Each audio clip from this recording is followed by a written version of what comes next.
और कंगल साहब हैं स्टेज पर, अरबिक हाई स्कूल के टीचर हैं इरका, हमारे इंग्लिश मीडियम के टीचर्स रिटायर्ड टीचर चिन्नू साहब हैं, इकबाल हमीदी साहब हैं,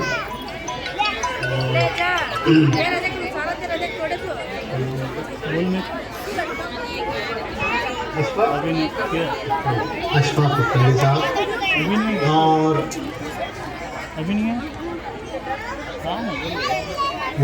वालिदाइन सारे बच्चों।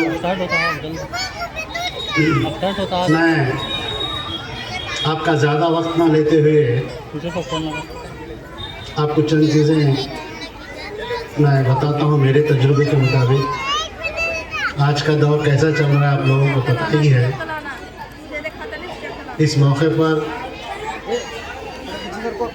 आपको तो बच्चों का प्रोग्राम देखने का ज़्यादा इंटरेस्ट है। ये सब बातें सुनने से ये क्या हो रहा है आप कह रहे हैं, फिर भी आप थोड़ी देर बर्दाश्त कीजिए। इसके बाद शायद गुमजगी साहब इसको शुरू करने की कोशिश करेंगे, मुझे लगता है, क्योंकि अभी ज़्यादा लोग नहीं हैं बात करने वाले।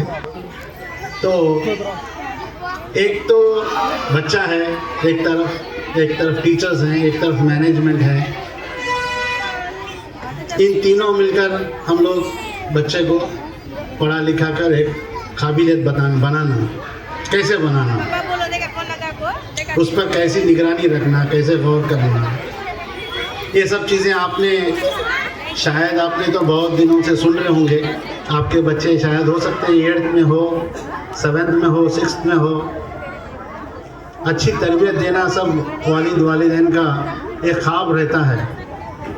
अगर उसे हकीकत में लाना है तो उसके ऊपर कोशिश करना बहुत ज़रूरी है। अगर उस पर आप कोशिश करेंगे, शायद हो सकता है आपका बच्चा अच्छे से अच्छा तालीम हासिल कर एक काबिल इंसान बनने की कोशिश कर सकता है। इस दौरान जो आजकल जो चल रहा है दौर, मोबाइल का दौर है, टीवी का दौर है, इसको हम लोग एक बाजू रखकर हमारा बच्चा जब स्कूल से आ जाता है तो उसके साथ थोड़ी देर के लिए हम उसको रेस्ट देकर, खेलने भेजकर, उसको बुला लेकर वापस उसको एक टाइम फिक्स कर उसे क्या तरबियत देना है बताकर, आज कौन से टीचर आए, कौन से नहीं टीचर आए, क्या पढ़े आप स्कूल में, आपको पूछना बहुत ज़रूरी है। क्योंकि वालिदैन इस महफिल में बहुत ज़्यादा हैं, उनकी ज़्यादा जिम्मेदारी है और वो उनकी निगरानी में ये बच्चा बड़ा होता है। वालिद क्या करते हैं आजकल, इस दौरान बहुत सारे लोग काम पर चले जाते हैं, वो ज़्यादा तवज्जो नहीं दे सकते बच्चों को, फिर भी वो कोशिश कर देना चाहिए। क्योंकि वो कितने भी बिज़ी हो जाएं, थोड़ी देर के लिए बच्चों के साथ बैठना है, शाम में, रात को थोड़ी देर के लिए, खाने के वक्त तो इंशाअल्लाह आप लोग तमाम लोग ईशा के बाद आप लोग बैठकर सब मिलकर खाना खाते होंगे। ये एक सिस्टम बनाकर रखिए कि ये सब मिलकर रात में खाना खाना है साथ में। जब खाना खाते हैं या खाना खाने के बाद थोड़ी देर निकालकर बच्चों के साथ गुफ्तगू कीजिए और क्या क्या हुआ, आज क्या नहीं हुआ पूछ लीजिए, तो उनमें भी कुछ दिलचस्पी आती है और आपको भी दिलचस्पी बढ़ जाती है। आपका बच्चा इंग्लिश मीडियम में पढ़ रहा है, इसके लिए मैं और आपको ज़्यादा जोर देके कहता हूँ, आप लोग अगर आप वालिदैन उर्दू भी साथ साथ पढ़ा लेंगे तो बहुत अच्छा रहता है। क्योंकि हम लोग उर्दू की तरफ ज़्यादा तवज्जो नहीं दे रहे हैं। मैं आप लोगों से गुजारिश करता हूँ, आप तो वालिदैन जो है अब यहाँ पे स्कूल के मैदान में, इनको तो उर्दू आती ही होगी। आप भी थोड़ी देर उनके साथ इंग्लिश पढ़ाने के बाद, उनके सब्जेक्ट पढ़ने के बाद उनको उर्दू भी पढ़ाइए और जुबान अच्छी जुबान बात कीजिए बच्चों के साथ, क्योंकि हमारी जुबान बिल्कुल ख़राब होती जा रही है उर्दू। इसके लिए मैं आप लोगों को जोर देते हुए कह रहा हूँ, इस मौके पर आप सही उर्दू बात करने की कोशिश कीजिए। उसके साथ साथ में आप लोग कन्नड़ा भी अच्छा पढ़ाइए बच्चों को। पढ़ाने के साथ साथ अगर आपका बच्चा अगर उसमें एक मौका उसे मिलता है तो एक अच्छे से ट्यूशन के लिए भी भरा सकते हैं आप।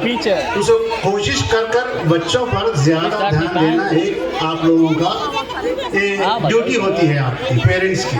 वालिदैन ज़्यादातर बच्चे को कैसा तरबियत देना, कैसा उनको पढ़ाना, उनको कैसे उनका स्टेज बाय स्टेज कैसा बढ़ते जाएगा, उसी तरीके से वो लोग भी एक अच्छे स्टैंडर्ड पे आना बोले तो आप लोग की कोशिश होना चाहिए। अगर आप लोगों को उनको बोल दिए बेटा तू पढ़ ले मैं चला जाता हूँ तो वो नहीं हो सकता, क्योंकि आज का दौर बड़ा ख़राब का दौर है। मोबाइल आप देखे हैं, मोबाइल में क्या क्या चीज़ें हैं क्या क्या नहीं है, आपको तो हर चीज़ का पता है। मैं आप लोगों से गुजारिश करता हूँ और जिलानी उमजली साहब का मैं शुक्रिया अदा करते हुए जलसे में मुझे मधु कर उन्होंने जो इज़्ज़त अफजाई की, मैं उनका शुक्रिया अदा करते हुए मैं अपनी जगह लेता हूँ। अस्सलाम वालेकुम व रहमतुल्लाहि व बरकातुहू।